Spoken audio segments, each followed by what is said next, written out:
what's going on, guys? So this is my new to me 2000 Miata.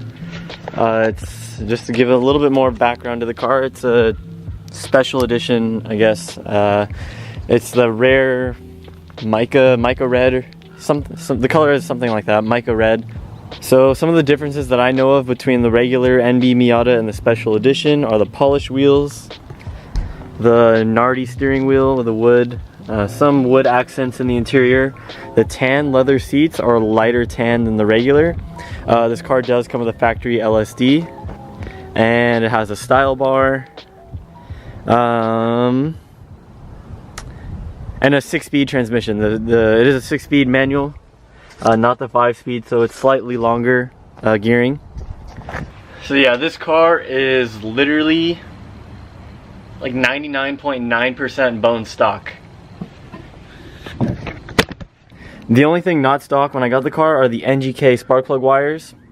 Since my ownership, I've changed the oil filter, new air filter, new spark plugs, new crankshaft sensor, new camshaft sensor, new O2 sensors. So this is a California car.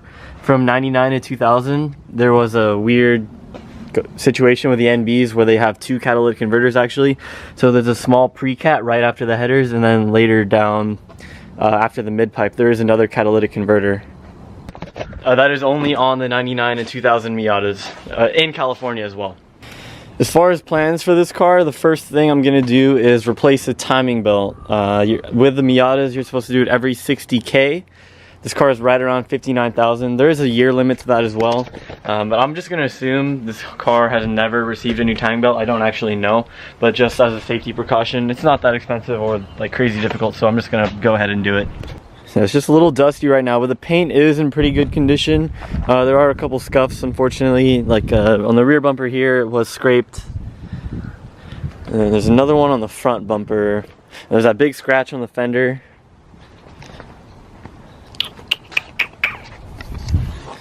And the front bumper has another scrape right around here. Yeah, other than that, the car is pretty clean. Previously to my ownership, it was stored in a garage. The owner had 2 or 3 cats. So I'll show you guys on the interior here.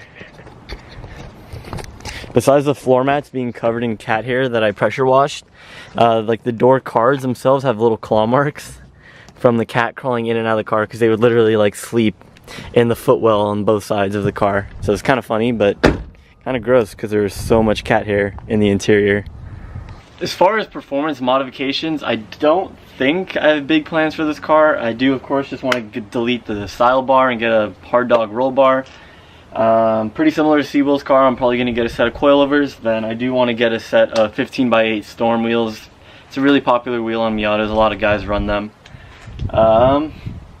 As far as like engine or horsepower modifications, I don't really care about that because it's a Miata. And naturally aspirated, you can't really do that much, and I probably won't turbo it ever. So I don't really care about the power of this car. It's not meant for that.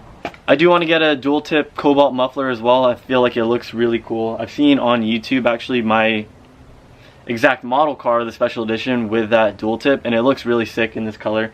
Well, the color has nothing to do with it. It just looks really cool, and it sounds pretty good. It's not crazy loud, so I'm probably gonna get that pretty soon. If you guys have a Miata, please comment below where you order parts from. I know there's sites like Goodwin and Fly-In and Moss Miata. Well, Moss and Goodwin are both in California, so I have to pay state tax whenever I order parts from them. And they also don't have free shipping.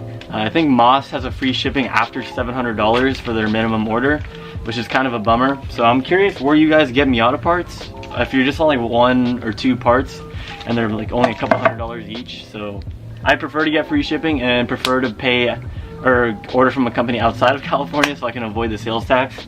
Yeah, anyways, today I did get from Moss Miata front and rear tow hook. I feel like this is everyone's first Miata modification. Will has Fly-In Miata's front tow hook. I don't think he has anything on the rear, but yeah, I'm gonna go ahead and throw these on the car. And it will be my first Miata modification. Kind of modification. Not really any performance gains, but it looks cool. This is honestly not as easy as I thought it would be to get to the front tow hook. I'm choosing to put it on the passenger side. And then there's 3 to 4 14mm bolts to remove. These are called the baby teeth on Miatas, and technically from the dealership, they're tie-down points, and the dealer was supposed to remove them before selling the car. In my case, they are still here.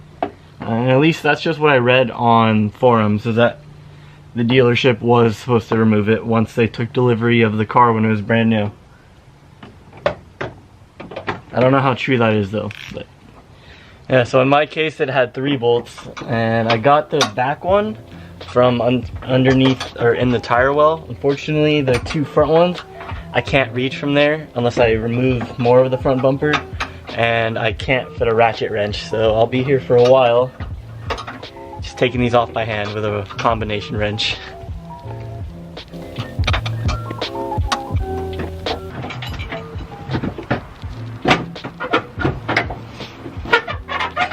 Okay. Yeah, like I said, it only had 3 of the 4 bolts holding it in. So now I get to put the nice powder coated red one on.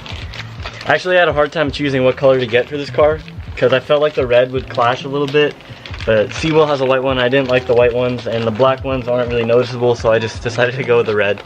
So we'll see how it goes, or how it looks.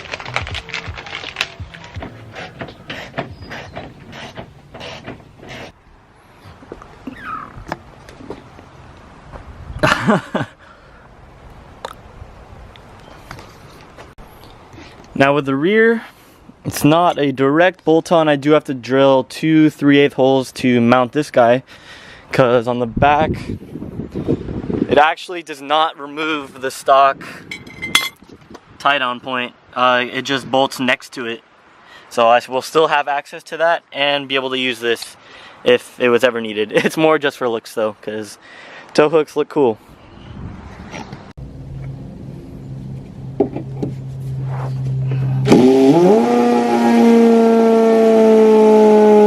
So you only actually have to drill 1 hole, because there is a pre-existing hole on the back side, so you just have to drill a hole for the side. And then, so yeah, I still have the stock tie down, and now I have this hook. First 2 mods to the Miata are complete. Alright, so that is all I have for the Miata today, just these 2 tow hooks. Just a bunch of maintenance has been done to the car. Pretty soon I definitely want to do the timing belt like I mentioned earlier. So that'll do it for this video. I'm going to end it here. Thank you guys so much for watching. If you enjoyed the video, make sure you hit that subscribe button, and I will see you guys next time.